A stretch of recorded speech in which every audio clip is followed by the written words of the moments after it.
Hey everyone, my name is Chloe and welcome to day 4 of Vlogmas. So if you have not seen one of these videos, what I did is at the beginning of the year I asked my sister to wrap up 24 books that she wanted me to read for whatever reason. It could be books she loved, things she really wants me to read, whatever it could be.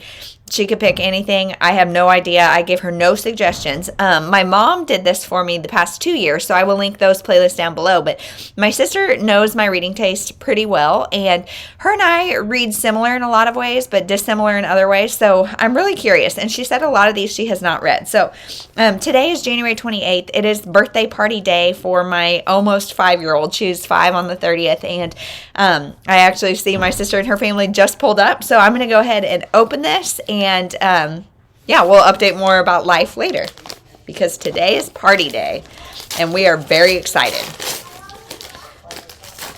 My daughter's wearing a crown and full-on princess mode, which is great. This looks small and it's hardback. Oh, Nora Goes Off Scribd. Okay, I feel like I've heard of this. Irresistible, funny, addictive, and deliciously romantic by Rosie Walsh. So, Nora Goes Off Scribd. Nora's life is about to go haywire, or to get a rewrite. Nora Hamilton knows the formula for love better than anyone. As a romance channel screenwriter, it's her job, but then her too-good-to-work husband leaves her and their 2 kids, and Nora turns her marriage collapse into cash, writing the best script of her life. When the script is picked up for the big screen and set to film at her 100-year-old home with former sexiest man alive Leo Vance cast as her ex-husband, Nora's life will never be the same. So this looks so fun. It's really short too, which is great. 250 pages. We'll have this done soon. So I'm excited. Hey everyone. So it is a little bit later. It is Super Bowl Saturday.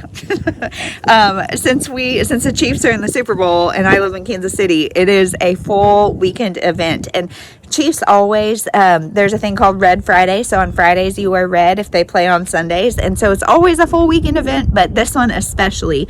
And I know in Philadelphia, some of the schools are like late starts on Monday. And here there's going to be a parade and stuff. And it's so fun. I love this time of year. So that's really what's going on. Today is swimming lessons and the BookTube Besties retreat with Krista from Books and Jams, Sarah from Sarah's Nightstand, Lindsay from Lindsay's Little Library, and Amanda from The Curly Reader.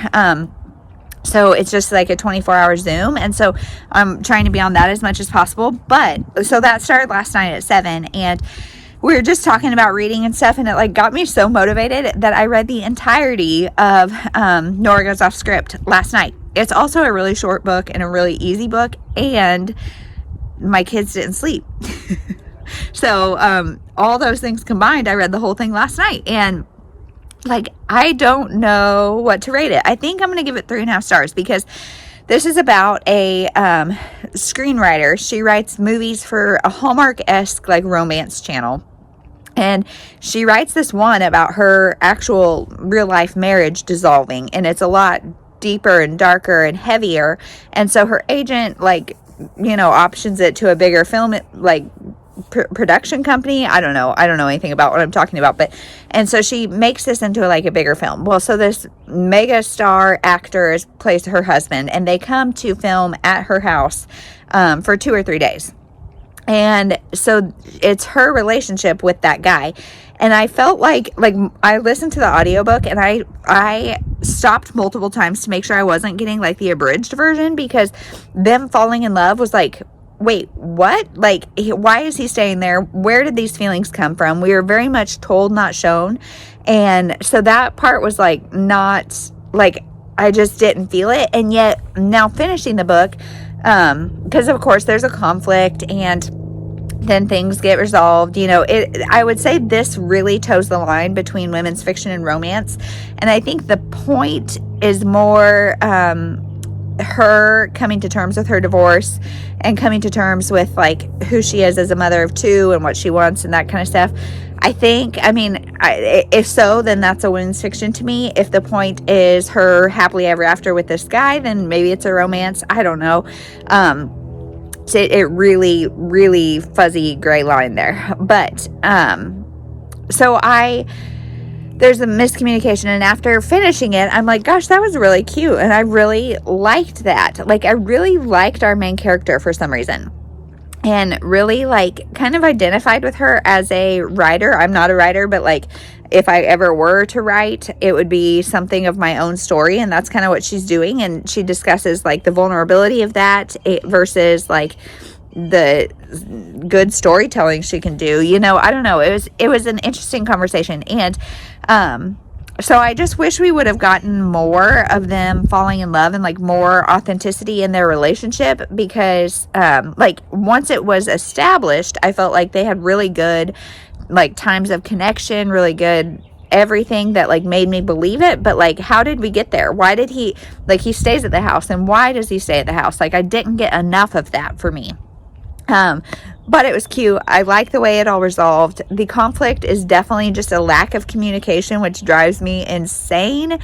And yet, so, like, so many things I don't love about this book. Kind of insta-love, a little lack of explanation, the third act, lack of communication thing. All those things I really don't like, and yet, like, I really enjoyed this book for some reason. And so, 3.5 stars. I would definitely recommend. And I know this author has another book coming out this year. And I think there's another book by a different author that's kind of a similar story. So, not, like, normally not my jam. Like, celebrity romance is not really my jam, but I like this one quite a bit. So 3.5 stars, I would say. Maybe a 4, but probably more of a 3.5. Let me know your thoughts. Let me know if you have read this book, what you thought. And, yeah, that's it. So we'll see you later. Go Chiefs.